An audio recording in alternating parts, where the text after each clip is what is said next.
Did Holcomb extend the? Yes, no more in-person school. Yeah, I know that, but. No, he's going to do that tomorrow. Oh, okay. Oh, why? Yeah, really, well, it's just, he's going to have something to talk about every day, I guess. I got Yes. You want to just shoot it? Sure. It's helped to have. One thing I won't have is full.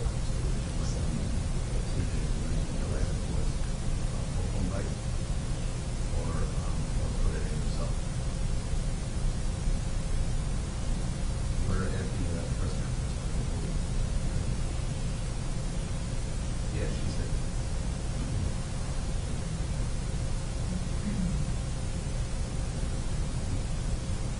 No, we're gonna do it on 1 5. We're doing them all here. We're doing them all. What's your extension code?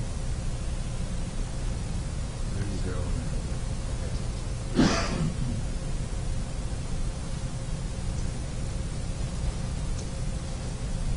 Yeah.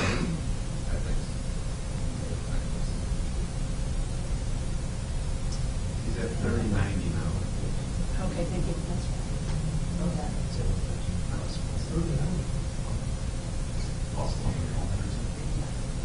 Oh, his extension. Is it?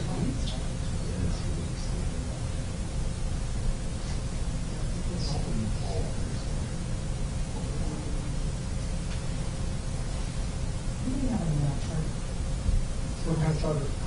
iPad, or iPhone. I do.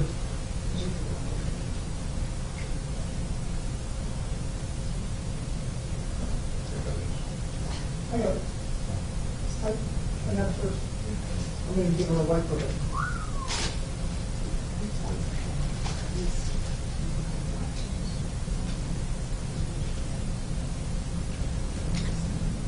We're going to hand it to you with a light. All right. There we go. Hopefully, yeah.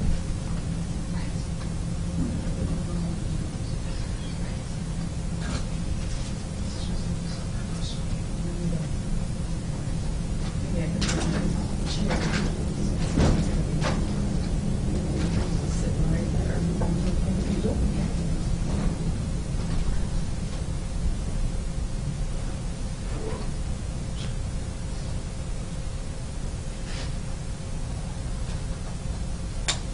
Nope. After all that, that's not a problem. Okay. We'll get all that. You see it.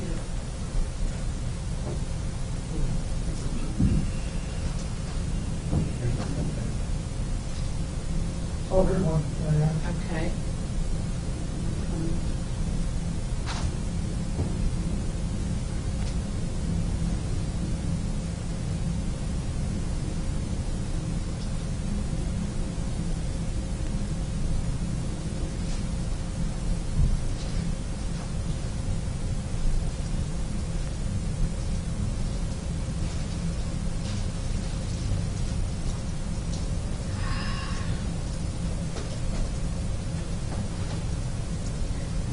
I don't know what kind of disease I'm going to get from all these chemicals that are on my hands. Oh, careful.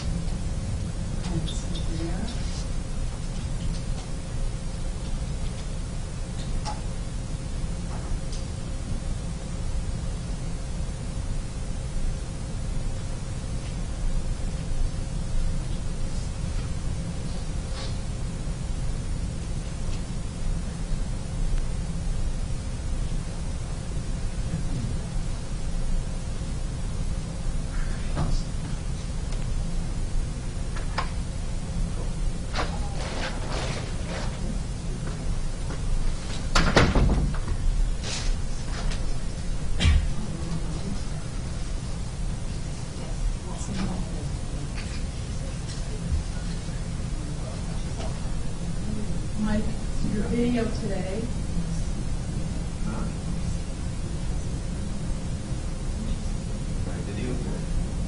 just tell him there's something following. Urging. Yeah.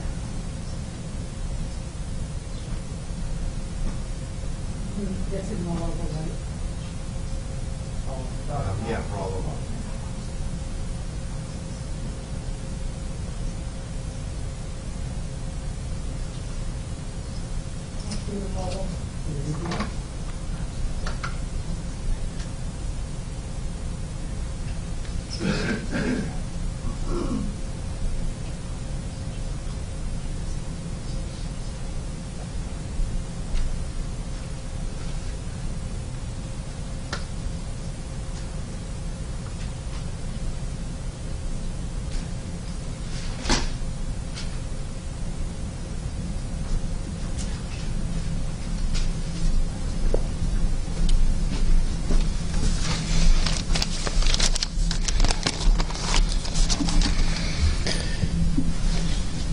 Good afternoon, everyone, and thank you for joining our April 2nd daily briefing. I'd like to begin with an update on the development of alternative care facilities in the state, which are essentially field medical stations designed to alleviate the crush of COVID-19 cases at area hospitals. Last Monday, I informed you that in Cook and the Collar counties, where the vast majority of COVID-19 cases are today, we had formally launched work on 3 facilities: McCormick Place in Chicago, the former Advocate Sherman Hospital in Elgin, and the Metro South Health Center in Blue Island. Of these, McCormick Place will be our largest facility, slated to reach a total of 3,000 beds. Kane County's Sherman Hospital and suburban Cook County's Metro South Center will together host more than 500 patients. Today, we formally added a 4th location to our capacity, Westlake Hospital in Cook County's Melrose Park, which will host 230 beds. Construction at all 4 of these sites will be completed on a rolling basis throughout the month of April. We're also finalizing the necessary steps to stand up an alternate care facility in Central Illinois in the coming weeks, and I look forward to providing you with the update on that very soon. As a reminder, these temporary facilities are meant to support, not replace, our existing medical infrastructure. Patients will be directed first to existing hospitals, and if they are lower acuity, they will be transferred to these alternative sites. We're also adding additional beds at our existing institutions every day. But for a rough picture, we had about 26,000 non-ICU beds and 2,600 ICU beds across the state as of March 24th. About half of our non-ICU beds and less than half of our ICU beds were available then, and those numbers have only dropped in the 9 days since. We're adding capacity at existing hospitals along with the capacity that we're adding at these alternate care facilities so that we can treat more patients.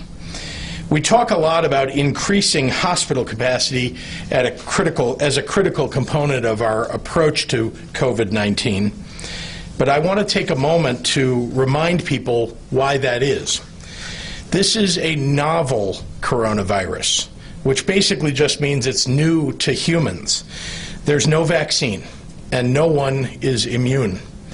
That's certainly not the only difference between this virus and other viruses, but it's a significant one. Because of the lack of immunity in our population, there's a greater risk of overwhelming our medical systems if too many people get sick from it all at once. It's that simple. And that is why we are building up the necessary hospital capacity and alternate care facilities as much as we can muster in the coming weeks. As I've said throughout this process, building out hospital capacity is only part of our approach to COVID-19. We also must slow the spread of the virus. If we don't, there could never be enough hospital capacity to treat all of those who would become ill. Our job, all of us in Illinois, our job is both to keep our health systems operating within capacity and to keep our residents, especially our older and immunocompromised residents, safe. Here's the thing. I've already taken virtually every action available to me to slow the spread. We were one of the first states in the nation to move to a stay-at-home order, among the first to close bars and restaurants and limit public gatherings, among the first to close schools.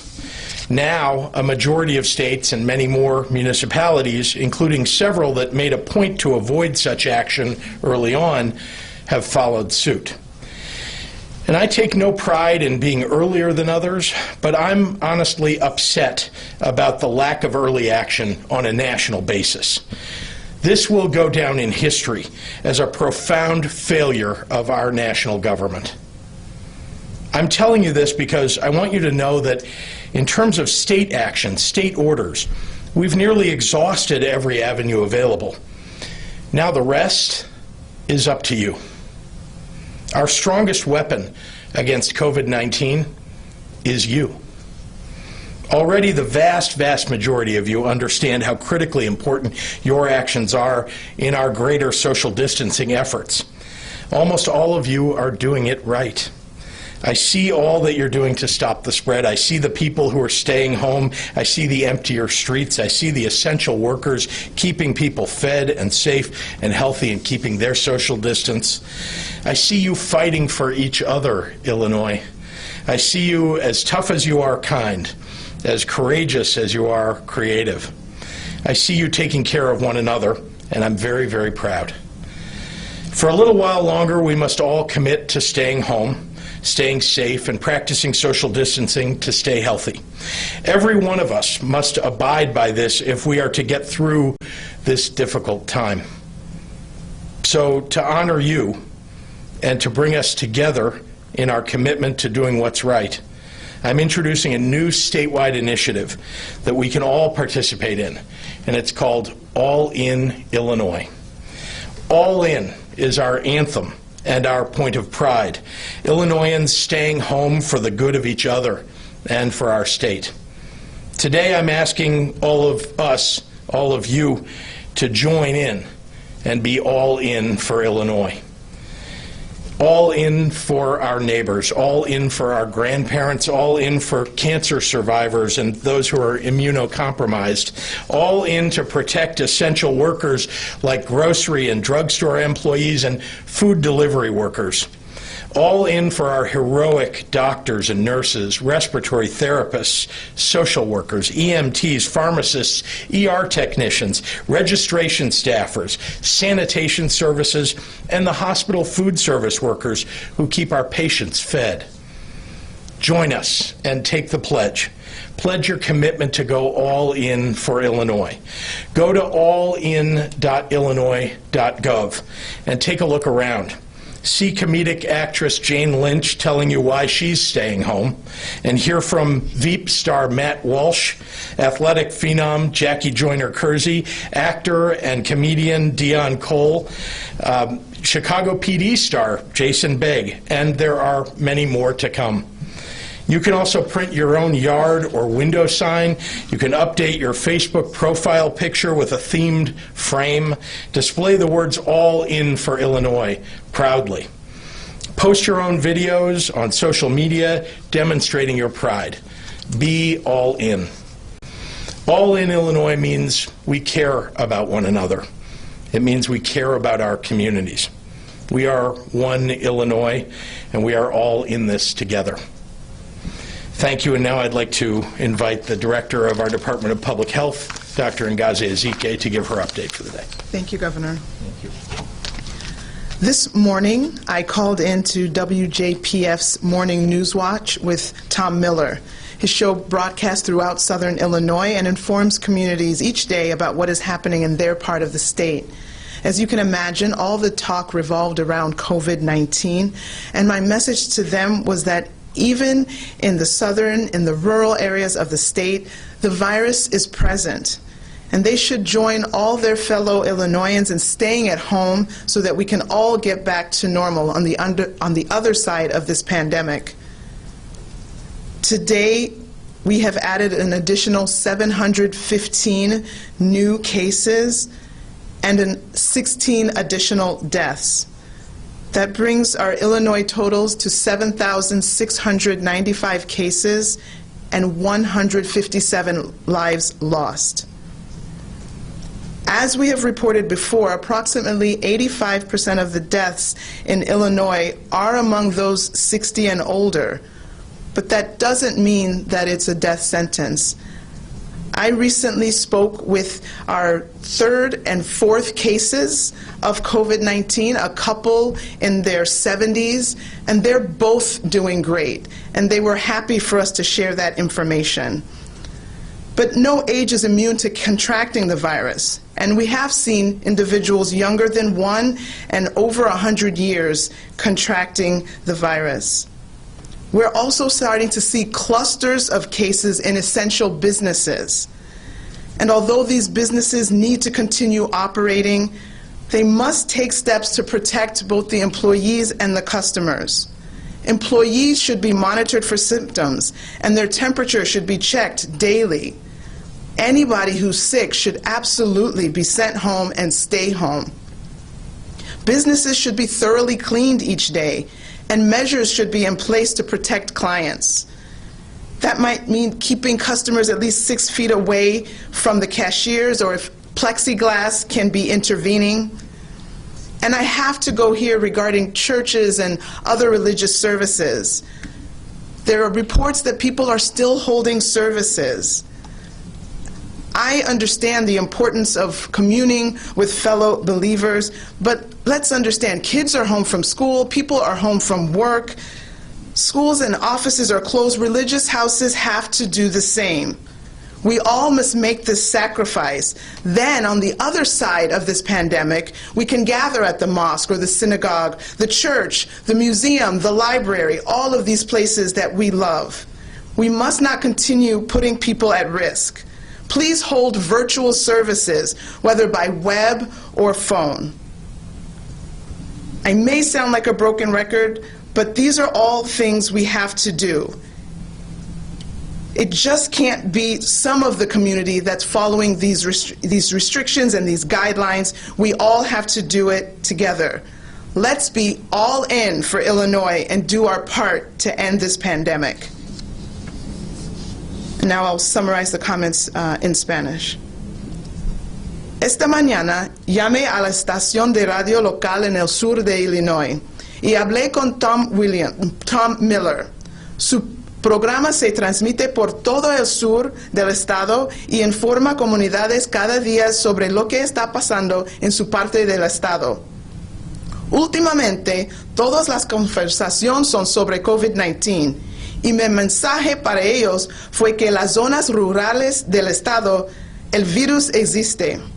Deben unirse a sus compañeros de Illinois para quedarse en casa, para que pronto todos podamos volver a la normalidad.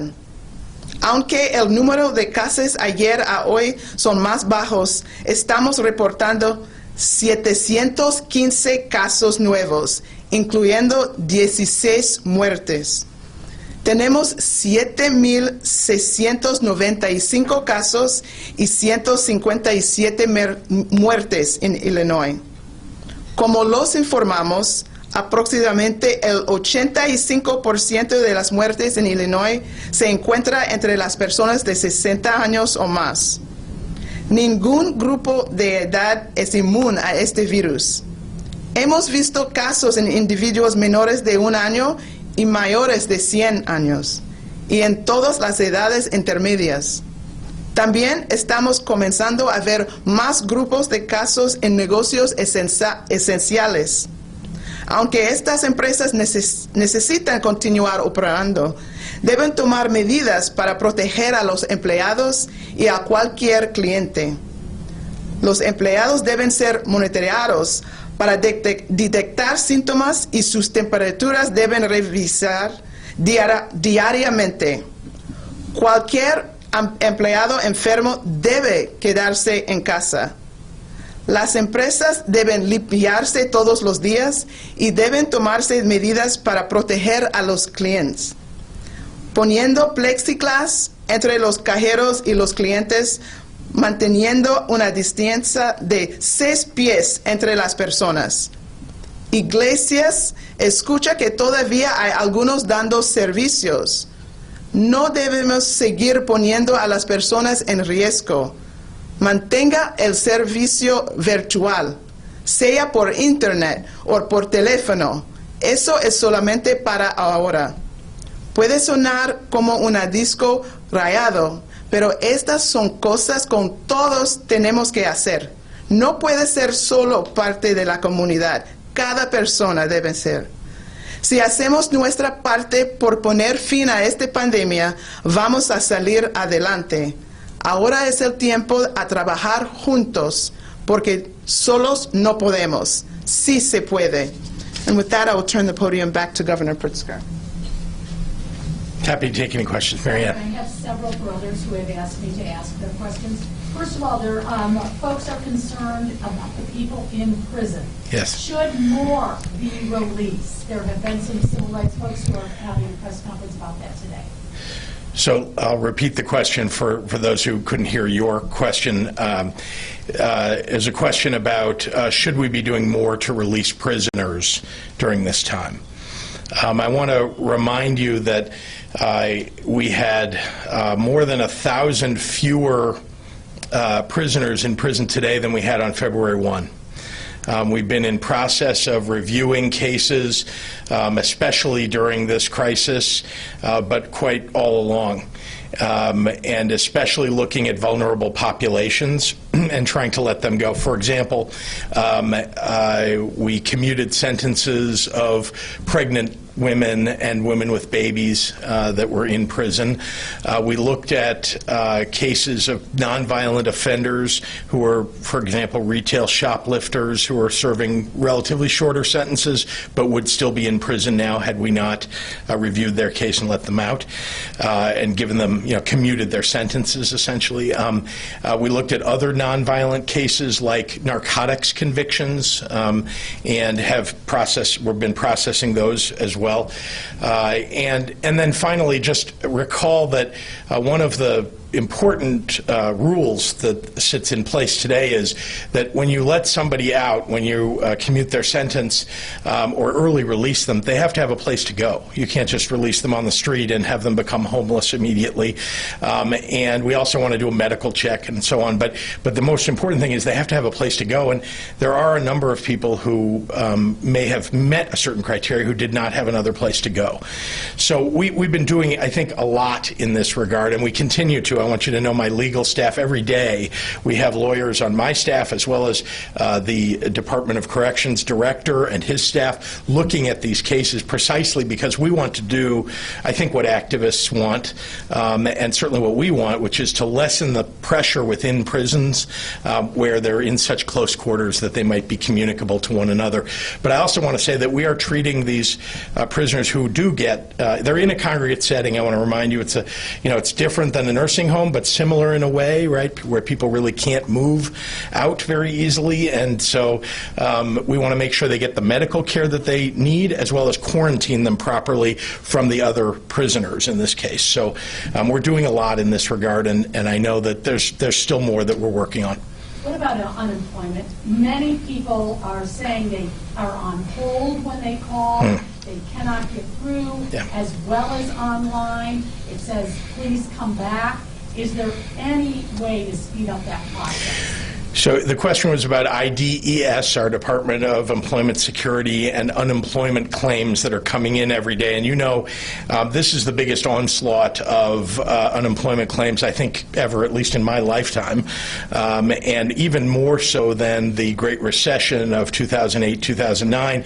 I want to remind you that the systems at IDES were actually rebuilt in 2010. Now, you might think, well, gee, then shouldn't they be running properly? Well, it's now 10 years later.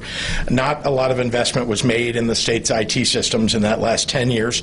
And they were operating properly for the number of claims that were expected, over that 10-year period. The system was operating. Now it's 10 times as many, or whatever the multiple is now.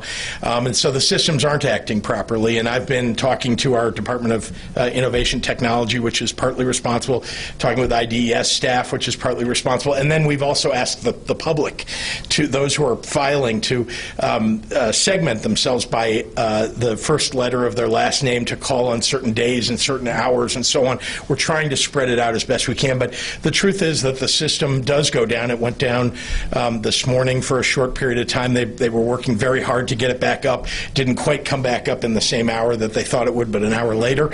But believe me that we're trying very hard to both answer every call, which is hard to do because we have a system that just there aren't enough people. We've asked many of our staff to go stay home, as many businesses are, but we also have non-essential staff there to help augment whoever is there. So again, this is a problem. I don't know exactly that we're going to fix it entirely so that everybody could do it all at once, but we have asked people please to spread out their calls and spread out their applications online and to use the online system, because that really is the best way to do it. And do it in off hours. So there's a reaction to the Chicago police employee that passed away. Also, is there enough information that this is the first responder to die from COVID-19? So I believe this is the first police officer that has passed away in the state of Illinois, and I just, to all of our first responders, to all of our police officers who are out there every day, they get up every morning and they leave their homes knowing that they're going to interact with the public. They don't know who has it. Many people have it and are walking around with it and don't know they have it because they're not showing any symptoms. And police officers nevertheless have to interact with the public wherever they may be. And so the bravery that's demonstrated every day by these officers and the tremendous loss that to all of us in the state of Illinois when someone who's willing to put their lives on the line every day loses their life is something I think that we should all take pause about and just remember how important these folks are. Governor, the state of Michigan and Indiana have both canceled in-person school for the rest of the school year. They're going to move exclusively to e-learning. How long before Illinois does that? And then, if I may, after a question to Dr. Ezike regarding the number of recoveries, that was a question asked a few days ago. I understand it is a tough metric to track, but do you have any update on that? I think there are a lot of folks out there looking for some sort of silver lining in the numbers regarding how many people have beaten this virus versus school. I don't have a good answer for you. Will school be canceled for the rest of the year is really a decision that will get made, as we get closer, as we get, hopefully, as we enter a peak period, whenever that may be, sometime we think in the later half of April. And then we start to come off that peak. I think we'll start to be able to make some decisions about what does May look like. So with that being said, I'm going to turn it over to Dr. Ezike. So again, I know that we need hope, and I want people to be hopeful, and I want to say that the majority of people recover well. I know I gave the initial data after the survey was put out earlier this week that said that 7 days after diagnosis, essentially 50% of the people reported that they were recovered. And so that's something that we can do weekly to update, and I'm sure that those numbers will only increase. Like, that was just 7 days after the positive test and 50% recovered. So if we were to do 14 days after the diagnosis, you can imagine that those numbers will only grow. So we'll continue to do those surveys. We'll do that weekly, and we'll continue to report, because we do need to people to have that hope and know that it's not a death sentence. And again, remember, we had a couple in their 70s that contracted the virus. They were our third and fourth case. We talked extensively about them.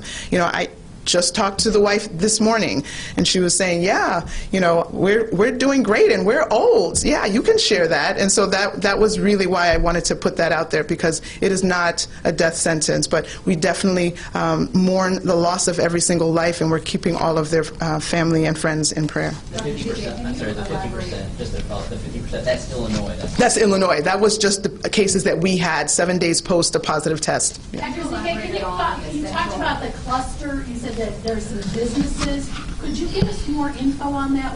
So obviously we've seen cases in all settings, right? We've seen it in the schools, we've seen it in daycares, we've seen it in prisons, we've seen it in nursing homes, and at places of work we've seen it. And so we know that there are some workplaces that have to continue, but then even though they have to continue, we don't want that to be a site for continued transmission. And so we're trying to impress upon these work sites that we have to make sure that we promote social distancing, that we have to make sure that people who are coming to work are in fact healthy. We don't want any sick workers at work that could now be the vector transmitting the virus. So all of these measures need to be taken so that despite because we have these essential workers that have to continue their job, we want them to, whether it's provide food, whether it's fill the shelves at our grocery stores, we need to make sure that that doesn't now become a nidus for infection. Update on the infants and also state. Okay, so the process to do that kind of investigation for I'm sorry, the question was an update on the infant, sorry, and also an update on Stateville. The investigation is still ongoing. I was talking to our partners at the CDC last night. We don't have a completed investigation. When that is available, I will share. Regarding Stateville, I'm happy to report that the people who were infected were moved into a separate part of the facility so they could be separated. We had 19 people that were hospitalized yesterday. I'm happy to report that it's 16. Again, here's another glimmer of hope. 3 people recovered and were released from the hospital. So definitely people can even recover. We know that most people recover, and here's another example of people, and these are elderly people and people with multiple other medical conditions that do complicate the course, but 3 of those individuals have been released from the hospital. Thank you. Governor, could you talk about yesterday, Senator Durbin said that you had been reaching out to airlines about a flight to China to bring back PPE. Where does that stand? Well, let me repeat the question for everybody. There's a question about comments that Senator Durbin made on national television about the fact that I'd been on the phone with airlines trying to get our PPE from China, which is where much of it is made, to the United States.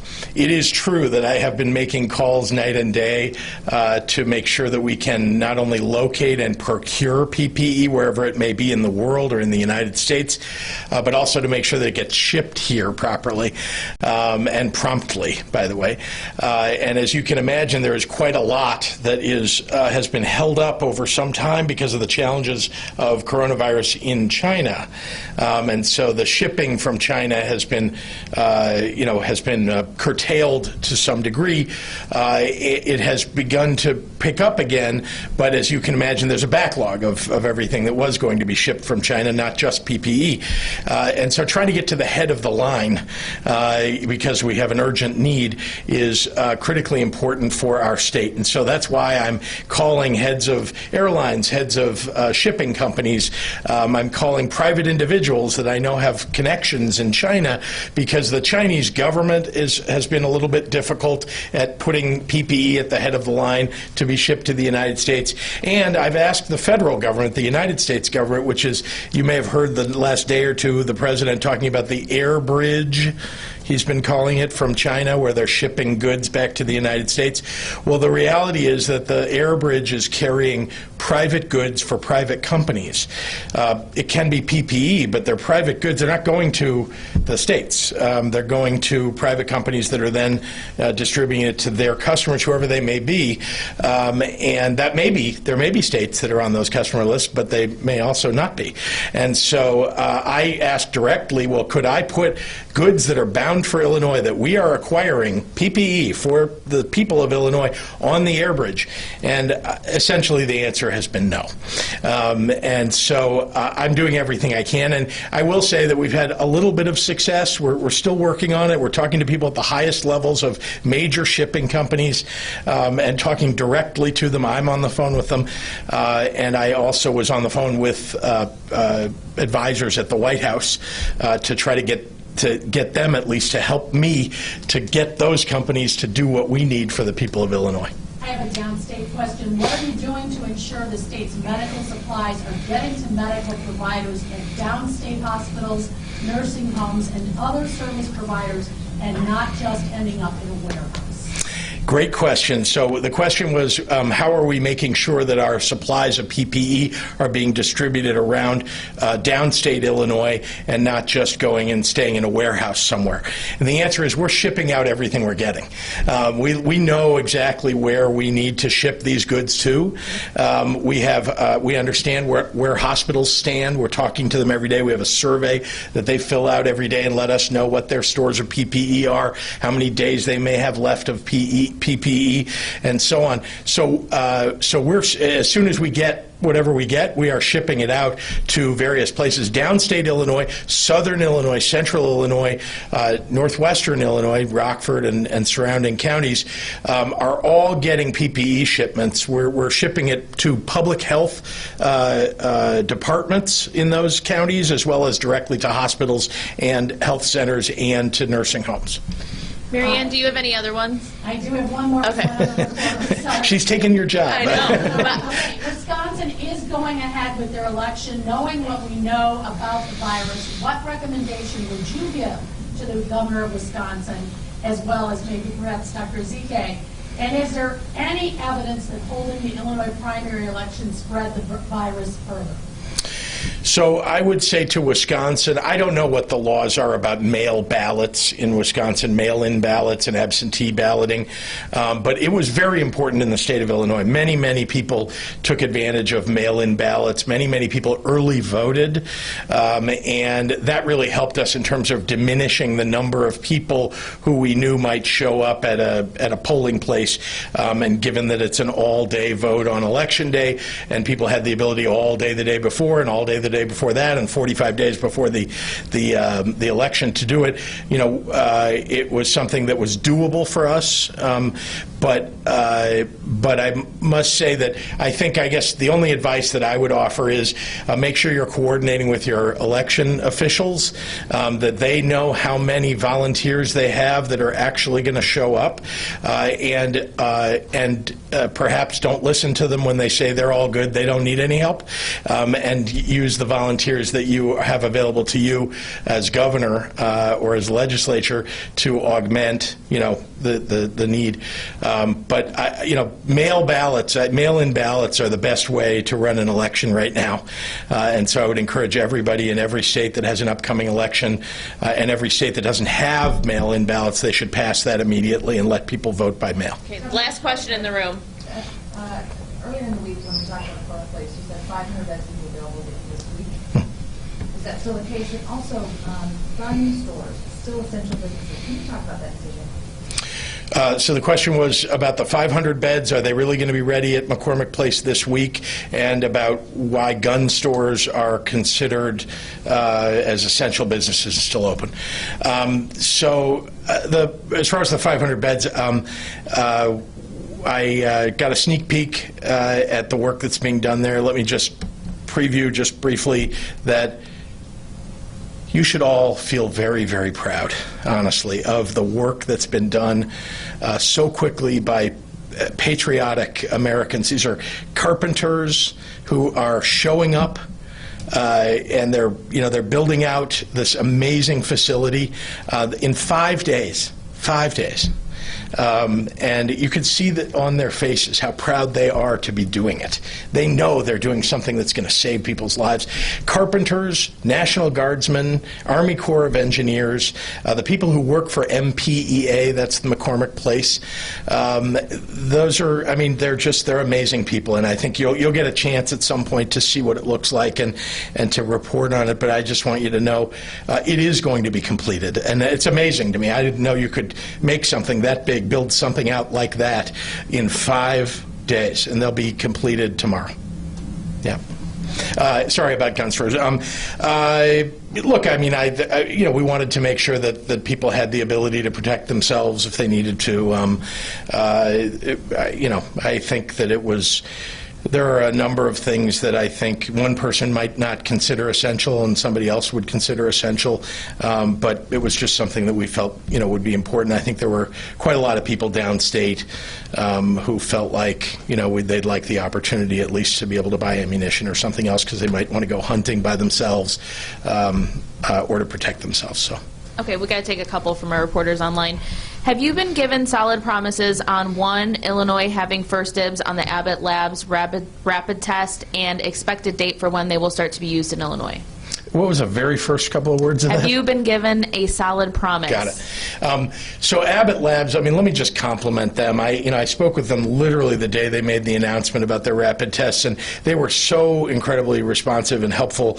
And we expect to have machines online very shortly. They are shipping those. We may have already even... Supposed to be getting it today, 15 today. We're getting 15 of those machines today, according to Dr. Ezike, and I knew we were getting them shortly. And the ability to do these rapid tests, which take 5 to 15 minutes each, as opposed to what is now basically a 4 to 6 hour test, is really a game changer. Obviously, the more of those tests we can do, the better.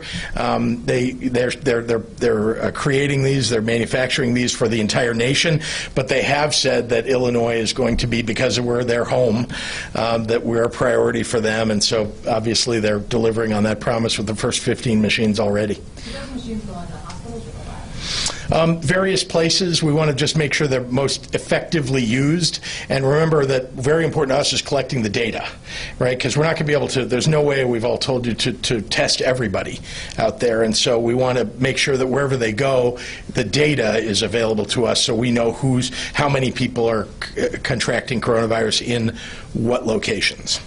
What other measures are you considering to help renters? Other places in the U.S. are implementing rent caps and prohibiting landlords from charging late fees. Will Illinois implement measures like these? I guess I'd say two things about that. Sorry, the question. Oh, well, I guess you said it, so I don't need to repeat it.